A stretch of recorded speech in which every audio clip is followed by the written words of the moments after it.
Hello everyone, this is Dr. Kaushik Hari, Chief Surgical Oncologist, Trinity Hospitals. ఇండియాలో ఆడవాళ్ళలో చాలా కామన్గా వచ్చే క్యాన్సర్ సర్వైకల్ క్యాన్సర్. వచ్చిన సర్వైకల్ క్యాన్సర్లు అన్నీ మనకి చాలా ఎర్లీ స్టేజ్లో డిటెక్ట్ అవ్వట్లేదు. వచ్చేసరికి చాలా లేట్ స్టేజ్లో వచ్చేస్తుంది. దీని ప్రభావం వాళ్ళ సర్వైవల్ మీద చాలా ఎక్కువ పడుతుంది. సో సర్వైకల్ క్యాన్సర్ వచ్చింది, దాని సూచనలు వీటన్నిటి గురించి తెలుసుకుంటే సర్వైకల్ క్యాన్సర్ని మనం ఈజీగా నివారించవచ్చు. సర్వైకల్ క్యాన్సర్ని తగ్గించడానికి 3 మార్గాలు ఉన్నాయి. ఒకటి, చిన్నపిల్లల్లో వ్యాక్సినేషన్ వల్ల, హెచ్పివి వ్యాక్సినేషన్ వల్ల సర్వైకల్ క్యాన్సర్ డెఫినెట్లీ తగ్గిపోతుంది. 2, ఎర్లీ డిటెక్షన్, అంటే ఒక చిన్న టెస్ట్ వల్ల సంవత్సరానికి ఒకసారో 2 సంవత్సరాలకు ఒకసారో ఒక చిన్న ప్యాప్ స్మియర్ టెస్ట్ వల్ల అది సర్వైకల్ క్యాన్సర్ అనేది చాలా ఎర్లీ స్టేజెస్లో క్యాన్సర్ డెవలప్ అవ్వక ముందే తెలుసుకొని దాన్ని తగ్గట్టుగా మనం ట్రీట్మెంట్ ఇచ్చుకోవచ్చు.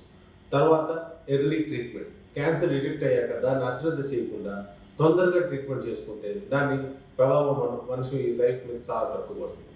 ఈ మూడింటి వల్ల సర్వైకల్ క్యాన్సర్ నుంచి జరిగే మరణాలను మనం చాలా తగ్గించవచ్చు. సర్వైకల్ క్యాన్సర్ అనేది ఒక పెద్ద మహమ్మారిలా తయారైంది. ప్రతి 7 నిమిషాలకి ఒక లేడీ సర్వైకల్ క్యాన్సర్తో ఇండియాలో చనిపోతున్నారు. సర్వైకల్ క్యాన్సర్ వల్ల చనిపోయే 4లో 1 మన దేశం నుంచే ఉంటారు.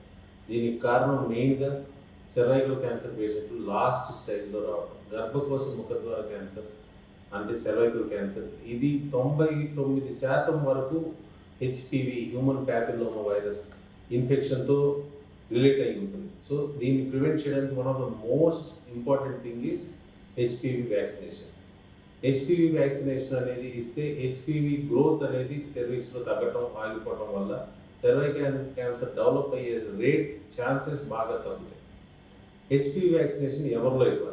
హెచ్పివి వ్యాక్సినేషన్ చిన్నపిల్లలు మన రొటీన్ వ్యాక్సినేషన్ షెడ్యూల్తో పాటు హెచ్పివి వ్యాక్సినేషన్ కూడా యాడ్ చేయాల్సి ఉంటుంది. పెళ్ళి అవ్వని అందరూ ఆడవాళ్ళు హెచ్పివి వ్యాక్సినేషన్ తీసుకోవచ్చు. ఇది 3 డోసెస్లో 6 మంత్స్ వ్యవధిలో ఇస్తాం. హెచ్పివి వ్యాక్సినేషన్ చాలా సేఫ్ వ్యాక్సిన్, సైడ్ ఎఫెక్ట్స్ కూడా చాలా తక్కువ ఉంటాయి. సో రొటీన్ మనం మిగిలిన టీకాలు ఎలాగ తీసుకుంటామో అలాగే హెచ్పివి వ్యాక్సినేషన్ కూడా పెళ్ళవని ఆడవాళ్ళందరికీ మనం రికమెండ్ చేస్తే సర్వైకల్ క్యాన్సర్ డెవలప్మెంట్ అనేది ఫ్యూచర్లో బాగా తగ్గుతుంది.